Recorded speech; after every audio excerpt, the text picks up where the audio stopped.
피아노 소리하고 이 클라리넷 소리하고 이 선율하고 꼭 동화 같은 아름다운 이야기를 한편 들은 것 같지요? 정말 성탄절 분위기가 물씬 이렇게 나는 것 같습니다.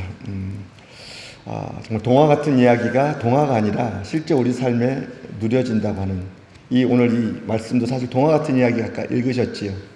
동화 같은 이야기가 있는데 정말 예수님이 진짜 오셨고 이제 동방박사가 갔던 것처럼 우리도 이렇게 예수님께 가는 진짜로 이렇게 가는 이런 삶 가운데 우리가 살았으면 좋겠습니다. 이미 정말 주님 오셨습니다. 왕이신 예수님 오셨는데 우리가 아직 잘 모르고 믿음이 연약해서 우리가 약해서 아직 그 삶을 온전히 살아내지 못하는데 우리가 주님 앞에 서는 그날까지 이 교회 안에서 또 여러분의 삶의 모든 지경 안에서 이 예수님을 더 알고 이 왕이신 예수님께로 진짜로 가는 정말 누리는 이 삶을 더 잘 살아내는 저와 여러분들 될 수 있기를 바랍니다.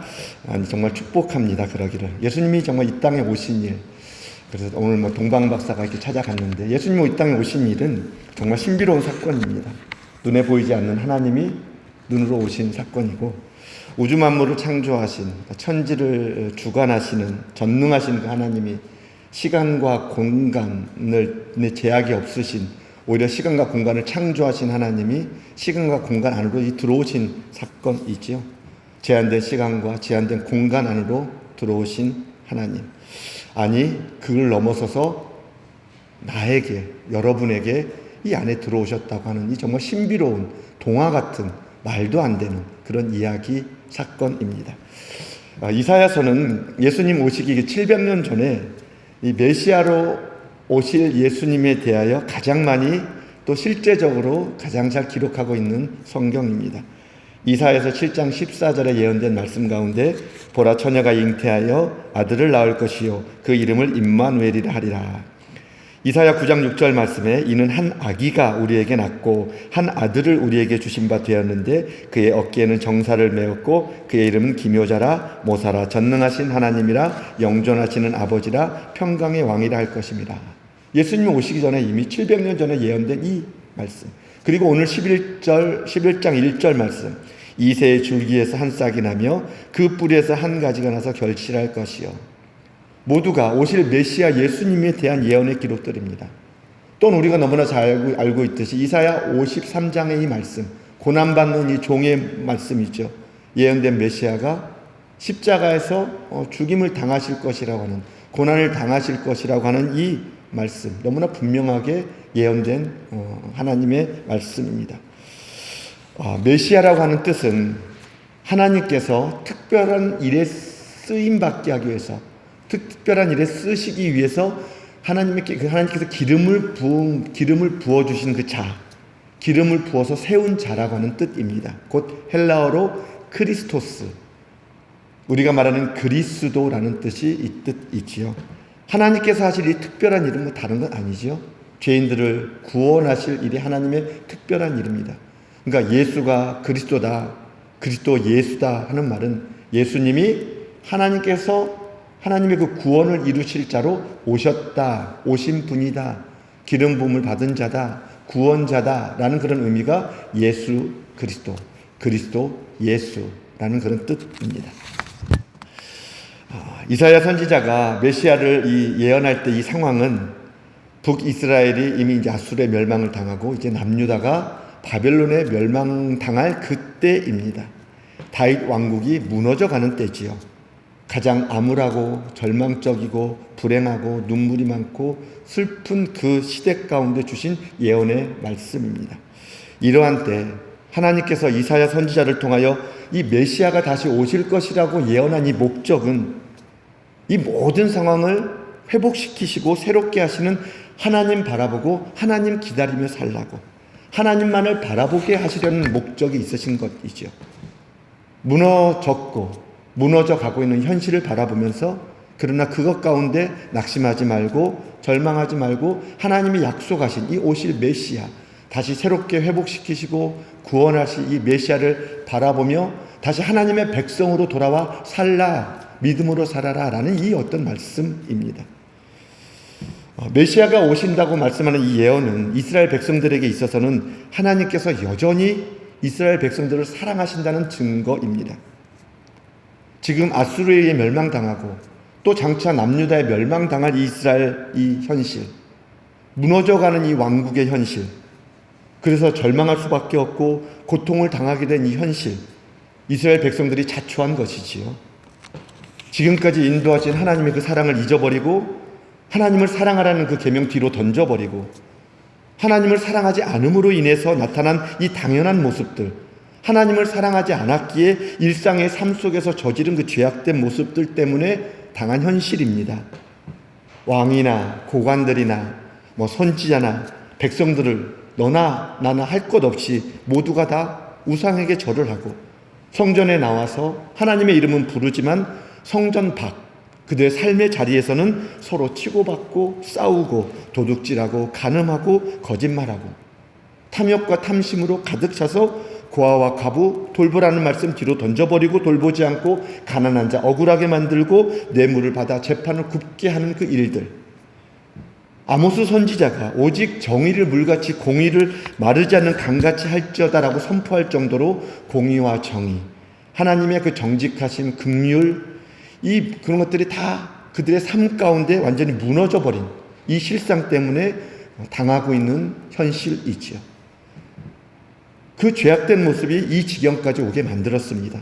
그러나 그럼에도 불구하고 이사야 선지자를 통하여 메시아를 예언하게 하신 하나님, 그러기에 메시아를 예언하신 이 하나님, 이사야뿐만이 아니라 모든 구약 성경 가운데 메시아가 오실 것이라고 하는 예언의 이 말씀은, 예언 속에서 우리는 단지 그냥 회복될 거야 라고 하는 이런 차원이 아니라 결코 버리지 않으시는 하나님, 결코 떠나지 않으시는 하나님, 죄인들을 구원하시려는, 살리시려는 하나님의 사랑이 얼마나 크고 깊은지를 만나야 할 것입니다.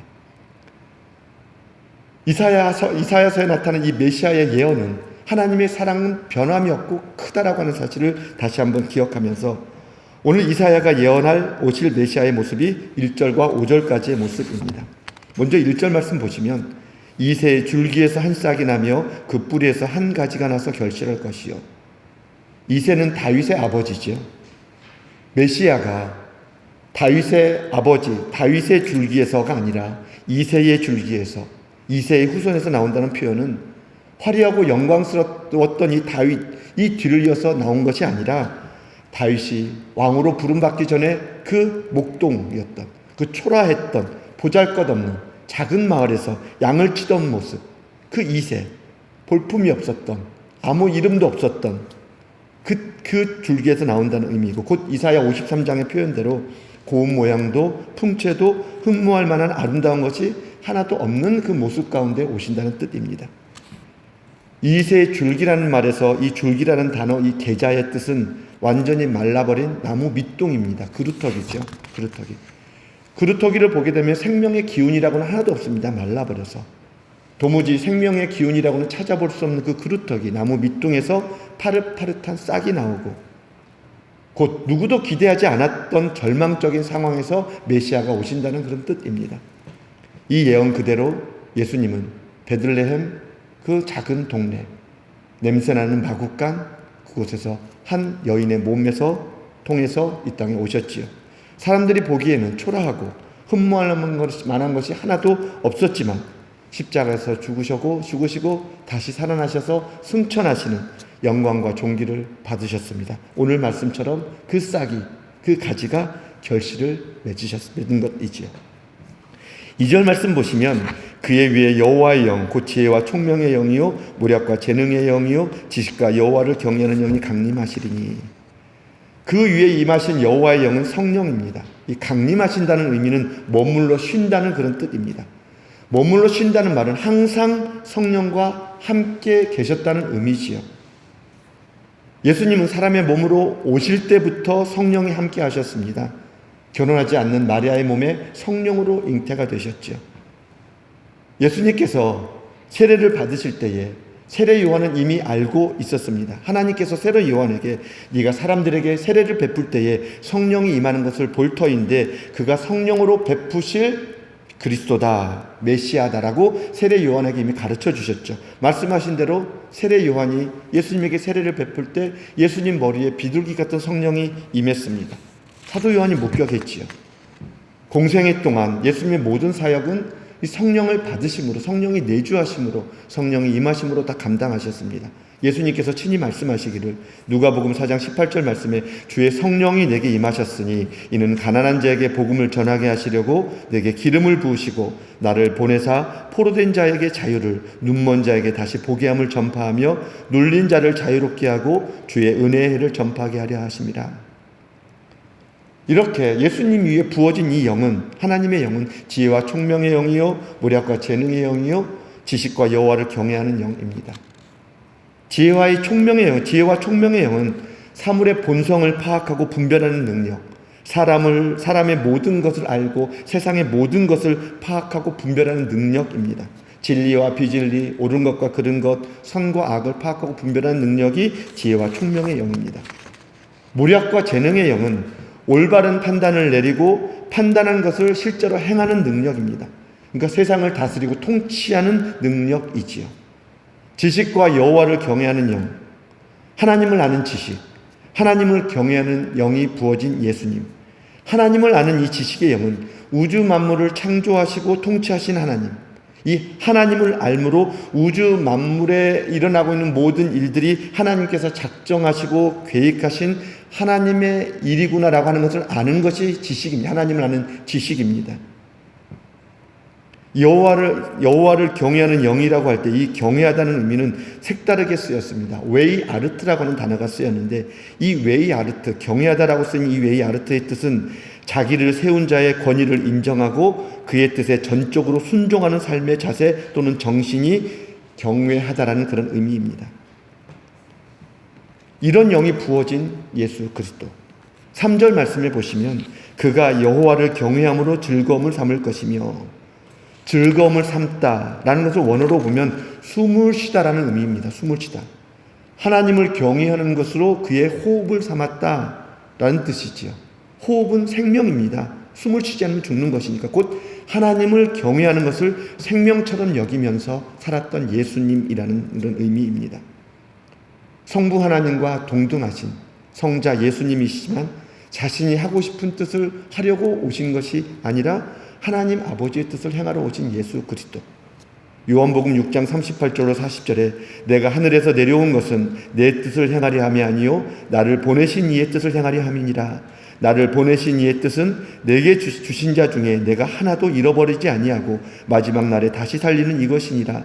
내 아버지의 뜻은 아들을 보고 믿는 자마다 영생을 얻는 이것이니 마지막 날에 내가 이를 다시 살리리라 하시니라. 자신의 뜻이 아니라 하나님의 뜻을 행하려고 오신 예수님. 그러기에 자신의 뜻으로는 너무나 지기 힘든 십자가, 땀방울이 핏방울이 되도록 간절히 기도하며 받기 힘들어했던 그 십자가, 그러나 내 원대로 마옵시고 아버지의 원대로 되기를 원하나이다 고백하시며 십자가로 가실 수 있었던 것은 하나님을 아는 지식과 여호와를 경외하는 영이 부어졌기 때문입니다. 여호와를 경외하는 것으로 즐거움을 삼게 하시는 이 성령과 동행했기 때문에 가능했던 것이지요. 성령과 동행하며 여호와 경외하는 것을 호흡으로 생명처럼 여기며 사셨던 예수님. 예수님 보이신 모습이 오늘 3절과 5절 말씀 그대로입니다. 눈에 보이는 대로 심판하지 않으시고 귀에 들리는 대로 판단하지 않으셨습니다. 만약 예수님께서, 여호와의 영이 부어진 예수님께서 눈에 보이는 대로 심판하셨다면 각종 병에 걸린 사람들은 이 병이라고 하는 것은 죄의 결과이기에 그대로 내버려 두어야 하죠. 눈에 보이는 대로 심판하셨다면, 만약 귀에 들린 대로 판단하셨다면 세리들, 몸 파는 여인들, 배우지 못하는 사람들이 거침없이 내뱉는 이 경건하지 못한 이 말들 불쾌하게 여기셨을 것입니다. 그러나 예수님은 병자들을 친히 고쳐주셨고 죄인들과 세리들과 몸 파는 여인들과 친구가 되어주셨습니다. 눈에 보이는 대로 귀에 들리는 대로 심판하지 않으시고 판단하지 않으셨습니다. 오히려 온종일 성전에서 살고 하나님을 예배하며 말씀을 가르치고 율법을 철저히 지키고 살고 그럴듯한 표정과 말을 하고 거룩함을 상징하는 옷을 입고 손을 모아 기도하고 금식하고며 기도하는 이 바리새인들과 서기관들을 향하여 독사의 자식들이라고 저주하며 책망하셨습니다. 과부의 2렙돈 드리는 것을 보시고 어느 누구보다 가장 많이 드렸다고 하셨고, 바리새인과 세리의 모습을 보셨고 그 기도도 들으셨습니다. 바리새인은 서서 따로 기도하면서 하나님이여, 나는 다른 사람들 곧 토색, 불의, 간음하는 자들과 같지 아니하고 이 세리와도 같지 아니함을 감사하나이다. 나는 일해에 2번씩 금식하고 또 소득의 11조를 드리나 하고 기도했고, 세리는 멀리 서서 감히 하늘도 우러러보지 못하고 단지 가슴을 치며 이르되 나는 죄인이로소이다. 나를 불쌍히 여기소서 기도했습니다. 예수님은 보고 들으시고 세리가 의롭다고 말씀하셨습니다. 눈에 보이는 대로, 귀에 들리는 대로 심판하시고 판단하지 않으신 예수님. 중심을 보시고 또 긍휼히 여기셨습니다. 예수님 오셨을 때 이사야 시대와 마찬가지로 가난한 자와 병든 자들, 고아, 과부들이 소외당했고 뇌물을 받고 재판을 굽게 하는 일들이 여전했고, 하나님의 이름으로 백성들을 미혹하며 자신의 배를 불리는 일들이 여전히 있었습니다. 오죽하시면 성전에 들어가셔서 노끈으로 채찍을 만들어서 쫓아내시고 다 둘러 엎어버리셨을까? 성령이 임하신 예수님은 당신의 이 삶을 통해서 하나님의 공의, 하나님의 정직하심, 하나님의 성실하심을 눈에 보이는 대로, 귀에 들리는 대로 판단하거나 심판하지 않으시고 그대로 그냥 보이셨습니다. 오히려 하나님을 안다고 말하지만 알지 못하는 자들에게 너희는 가서 내가 긍휼을 원하고 제사를 원하지 아니하노라는 뜻이 무엇인지 배우라고 책망하셨습니다. 우리가 대림절을 지나면서 더욱 알아야 하고 더욱 믿어야 하는 것이 바로 이 예수님을 아는 것이고, 이 예수님이 이미 우리 가운데 오셨다고 하는 것을 알고 믿는 것입니다. 예수님 이미 오신 세상도, 지금 이 세상도 그때나 지금이나 별반 다름없습니다. 세상은 여전히 공의와 정직, 성실함이 힘을 얻지 못하고 있습니다. 그러기에 예수님을 안다고 하는 우리, 예수님을 믿는다고 하는 우리는 하나님을 알기에 더욱 힘을 써야 할 것입니다. 하나님의 영 부어졌을 때 예수 그리스도께서 삶의 모습 가운데 그대로 보여주신 예수님이 어떤 분이신지를 우리는 더 알아야 하지요. 하나님을 아는 지식이 없을 때 나타나는 일을 호세아 4장 1절로 2절은 보여줍니다. 호세아 4장 1절로 2절 말씀에 이스라엘 자손들아 여호와의 말씀을 들으라. 여호와께서 이 땅 주민과 논쟁하시나니 이 땅에는 진실도 없고 인애도 없고 하나님을 아는 지식도 없고 오직 저주와 속임과 살인과 도둑질과 간음뿐이요 포악하여 피가 피를 뒤이음이라. 하나님을 아는 지식이 없을 때 나타나는 저주와 속임과 살인과 도둑질과 간음, 그리고 포악하여 피가 피를 뒤를 잇는 이 모습, 이로 이를 갚고 주먹을 주먹으로 칼로 칼을 무기를 무기로 계속 피가 피를 뒤이는 이 모습들, 하나님을 아는 지식이 없을 때 나타나는 일들입니다. 이러한 때 호세아 선지자가 외치기를 호세아 6장 3절에 그러므로 우리가 여호와를 알자, 힘써 여호와를 알자. 그의 나타나시면 새벽빛같이 어김없나니 비와 같이 땅을 적시는 늦은 비와 같이 우리에게 임하시리라 하니라. 우리가 지금 이때에, 예수님이 이미 오신 이때에 새벽빛같이 어김없이 오신 예수 그리스도, 비와 같이 어김없이 땅을 적시는 늦은 비와 같이 이미 풍성하게 오신 이때에 예수 그리스도를 더욱 힘써 알아야 하는 이유입니다. 하나님을 아는 지식이 없을 때, 이사야 때나 예수님이 오신 때나 지금의 때나 하나님께서 하나님의 영이 부어져서 사라져야 되는 살게 되는 그 모습들, 예수님이 본을 보이신 그 모습들, 눈에 보이는 대로 귀에 들린 대로 판단하지 않으시고 심판하지 않으시는 이 모습들로 사라져야 된다고 하는 것들을 사라져야 하기 때문이죠. 지금 우리가 새벽마다 다니엘서를 가지고 은혜를 나누고 있는데요. 다니엘이 하나님께서 보여주신 이 환상이 무엇인지를 그 뜻을 알고자 막 힘을 썼습니다. 단지 궁금한 정도가 아니라 환상의 뜻을 깨닫기 위해서 힘을 썼다라고 기록하고 있습니다. 힘을 다할 때 가브리엘 천사가 나타나서 환상의 뜻을 깨닫게 되지요. 장차 하나님을 모르는 세상 권세는 쇠하여지고 악한 나라, 악한 왕, 악한 사람은 다 멸망당하고 하나님의 권세, 하나님의 나라는 영원히 선다라고 하는 사실, 하나님의 백성들은 하나님의 나라에서 영원히 왕노를 하게 된다는 사실을 깨닫게 됩니다. 여러분, 우리에게는 이런 환상 정도가 아니라 하나님이 보여주신, 분명히 계시하신 말씀이 있습니다. 이미 일어난 일들, 그리고 장차 일어날 일들에 대해 하나님은 뭐라고 말씀하시는지 알기를 정말 힘써야 합니다. 우리에게 이미 오신 예수 그리스도가 어떤 분이신지 더 알기를 힘써야 하죠. 사람들의 마음이 감각적이고 자극적이고 마치 동물 같은 모습들입니다. 점점 더 높아지기 위해서, 부해지기 위해서 잡아먹고, 욕심과 탐욕에 나도 피 흘리고 상대가 피를 흘리게 만드는 일들, 뒤를 잇는, 호세아 선지자가 말한 피를 잇는, 뒤를 잇는 이 모습들 끊임없이 넘쳐나고 있습니다. 세상 지식들과 사상들, 미래에 대한 비전으로 그럴듯한 청사진으로 포장하고 있지만 하나님과 사람, 사람과 사람, 사람과 자연 사이는 점점 더 멀어지고 파괴되어 가고 있습니다.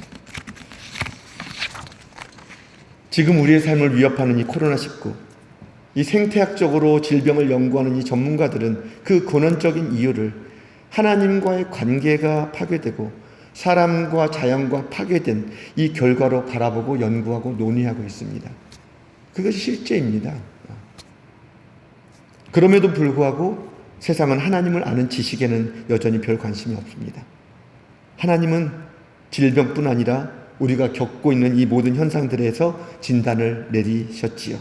예레미야 2장 13절 말씀에 내 백성이 두 가지 악을 행하였나니 곧 그들이 생수의 근원되는 나를 버린 것과 스스로 웅덩이를 판 것인데 그것은 그 물을 가두지 못할 터진 웅덩이들이니라. 우리는 검색합니다. 또 검색합니다. 건강을 위해서, 잘 살기 위해서, 높아지기 위해서, 어떻게 하면 행복하게 사나 검색하고 또 검색하고, 또 그러기 위해서 공부하고 또 공부하고, 우리나라가 모자라서 외국에 가서 공부하고 회의하고, 우리나라뿐만 아니라 국제 모든 기구들을 만들어서 회의하고 또 회의하고. 그러나 아무리 많이 공부를 해도, 아무리 사자가 들어가는 자리에 올라가도 무슨 사 국제회의를 하고 또 해도 하나님을 아는 지식이 없으면 그 모든 것들이 터진 웅덩이라는 것을 이제는 정말 깨닫고 하나님을 아는 지식을 아는 것에 힘써야 할 때입니다. 잠언 2장 4절로 6절 말씀에 은을 구하는 것 같이 그것을 구하며 감추어진 보배를 찾는 것 같이 그것을 찾으면 여호와 경외하기를 깨달으며 하나님을 알게 되리니 대저 여호와는 지혜를 주시며 지식과 명철을 그 입에서 내심이며. 이미 계시된 이 하나님의 말씀에 대하여 은을 구하는 것 같이 감추어진 보배를 찾는 것 같은 열심으로 찾는 이 하나님을 아는 지식으로 채워질 때 비로소 세상은 변화될 것입니다. 그 증거가 바로 6절과 8절 말씀입니다. 오늘 우리가 읽은 6절과 8절 말씀 마치 동화 같지요? 이리가 어린 양과 함께 사이좋게 살고 표범이 어린 양과 함께 눕고, 그죠? 송아지와 어린 사자, 살찐 짐승이 어린아이 손에 막 이끌려 다니고, 갓난 어린아이가 막 송아지를 끌고 가고, 어린 사자도 막 이렇게 어린아이 끌고 가고, 사자가 소처럼 막 풀을 먹고 만족하면서 배부르다 막 그러고, 그죠? 젖 먹는 아이가 독사의 구멍에 손을 넣고 장난치고, 젖된 어린아이가 독사의 굴에 손을 넣고. 에덴 동산이 어떤 곳인지는 모르겠지만 창세기 기록된 에덴 동산의 모습이 이런 모습이었을 것입니다. 죄를 짓기 전에 아담 앞으로 지나가는 모든 동물들의 이름을 하나하나 불러가면서 이름을 지어준 아담. 하나님께서 아담과 하와에게 바다의 물고기와 하늘의 새와 땅에 움직이는 모든 생물을 다스리라고 할 때, 이 다스리라는 말은 위에서 군림하거나 피를 흘리게 하거나 학대하거나 함부로 대한다는 그런 어떤 다스림이 아니라 자연과 동물이 함께 어우러지는 삶을 명령한 것이지요. 또한 에덴 동산에서는 하나님, 아담과 하와는 물론 모든 짐승과 하늘의 해와 생명이든 모든 것의 양식은 푸른 풀이었습니다. 푸른 풀. 모든 짐승들, 사람뿐만이 아니라. 창세기 말씀에 기록되어 있죠. 오늘 이 말씀은, 우리가 읽은 이 말씀은 메시아 오시는 때에 회복될, 다시 에덴 동산으로 회복된 그 모습입니다. 세상 지식으로는 약육강식이, 적자 생존이, 당연하다고 생각하는 세상, 그것이 본능이라고 말아지는 세상, 잡아먹히는, 손을 물고 손을 물리는, 피를 흘리는 일을 계속하고 있는 세상, 그럼에도 불구하고 스스로 벗어나지 못하는 이 세상, 하나님은 이런 세상을 향하여 이 약속의 말씀으로 우리에게 소망을 주고 계십니다. 이 동화 같은 말씀으로, 이 예언의 말씀으로 메시아가 오시면 그때에는 완전히 새로운 세상, 아니 하나님의 나라에서 완전한 평화로 살게 될 것이라고 말씀하시는, 약속하시는 이 예언의 말씀, 저와 여러분에게 이 말씀이 정말 소망으로 이렇게 만나실 수 있기를 축복합니다. 6절로 8절에 묘사된 이 하나님의 말씀이 우리가 이해하기 쉽게 해주신 말씀이 9절입니다. 9절 말씀 우리 다 같이 한번 읽겠습니다. 시작. 내 거룩한 산 모든 곳에서 해됨도 없고 상함도 없을 것이니 이는 물이 바다를 덮음같이 여호와를 아는 지식이 세상에 충만할 것임이니라. 아멘. 6절과 8절의 이 동화 같은 모습, 그러나 에덴 동산으로 회복된 이 모습은 한마디로 딱 정의했을 때 해됨도 없고 상함도 없는 모습이지요. 그런데 이렇게 해됨도 없고 상함도 없는 모습으로 변화된 궁극적인 이유가 이는 물이 바다를 덮음같이 여호와를 아는 지식이 세상에 충만할 것입니다. 물이 바다를 덮음같이 여호와를 아는 지식이 충만할 때 비로소 살게 되는 나라라는 것 있죠. 바다는 계시록에 보면 용이 나오는 곳입니다. 짐뿔이 달린 짐승들이 사는 곳이고 그거 나오는 곳입니다. 그러나 이 악한 세상, 바다죠.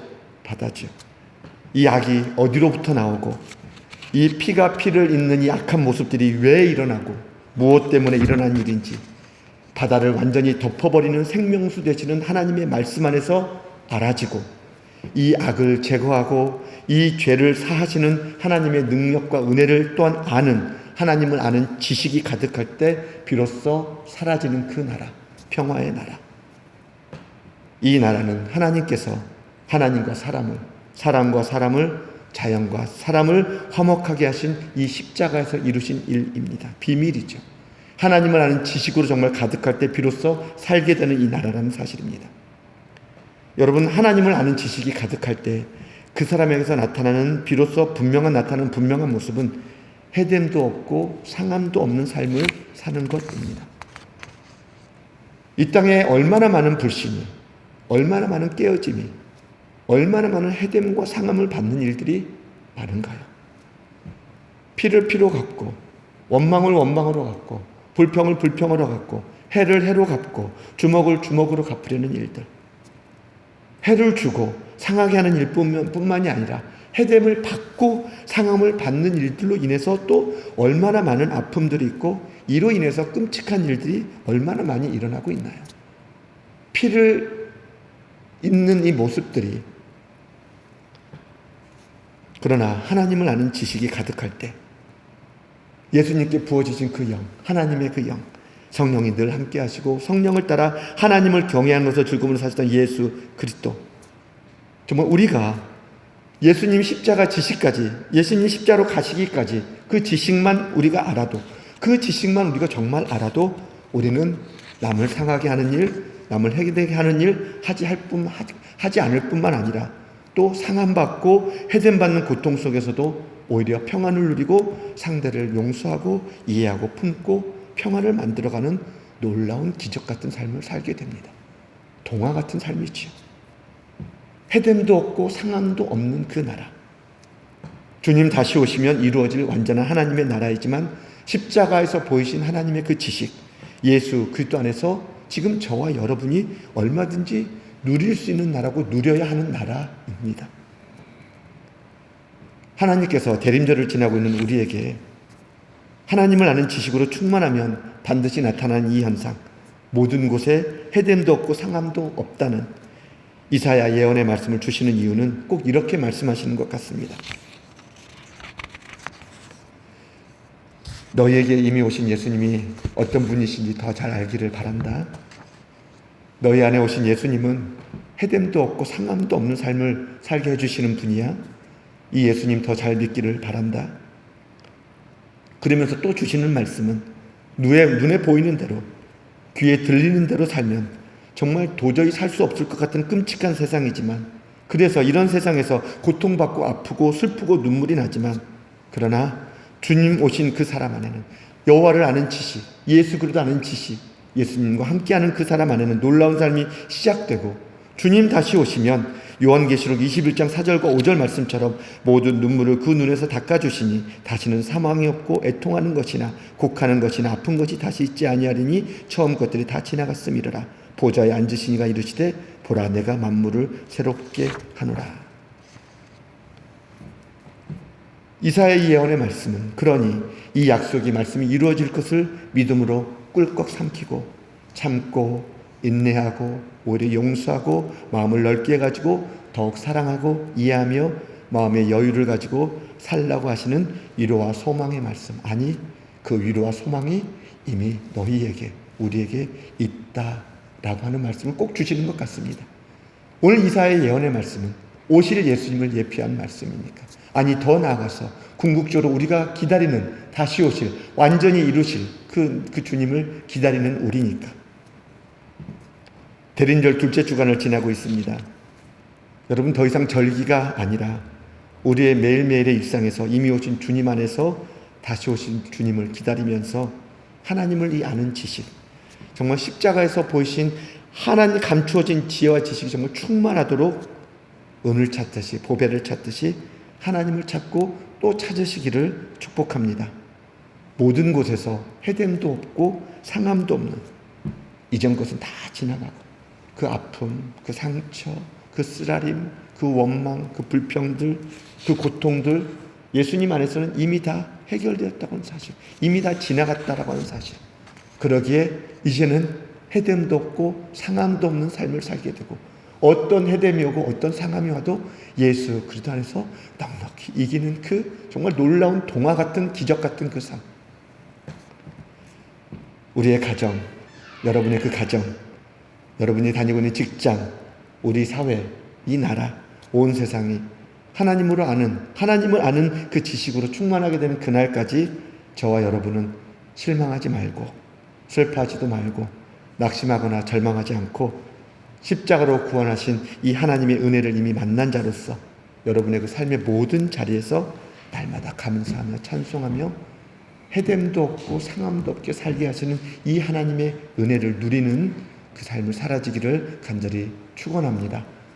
이사야 예언된 말씀이 이루어졌다고 하는 게 믿음만큼 우리는 그 삶을 누릴 수 있다고 하는 사실 앞에 이것이 더 이상 동화가 아니라 예수 그리스도 안에서 정말 저와 여러분이 죄인이기에 또 이 세상이 죄로 가득하기에 당할 수밖에 없는 이 모든 것들을 이미 다 해결하신 예수 그리스도 안에서 정말 복된 삶을 살고 누려지는 저와 여러분들 되기를 축원합니다.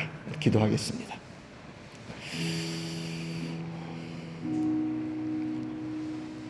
제가 아까 참회 기도할 때 묵상하면서 선포할 때 울컥했습니다.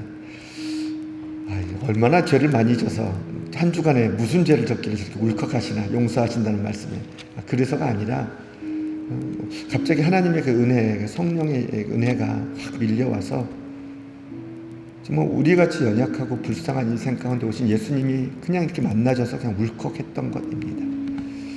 하나님, 여러분 해됨도 없고 상함도 없는 이 동화 같은 이 말씀, 이 예언된 말씀, 하나님의 말씀이 정말 믿어지면 얼마나 좋을까요? 이게 사라지면 얼마나 좋을까요?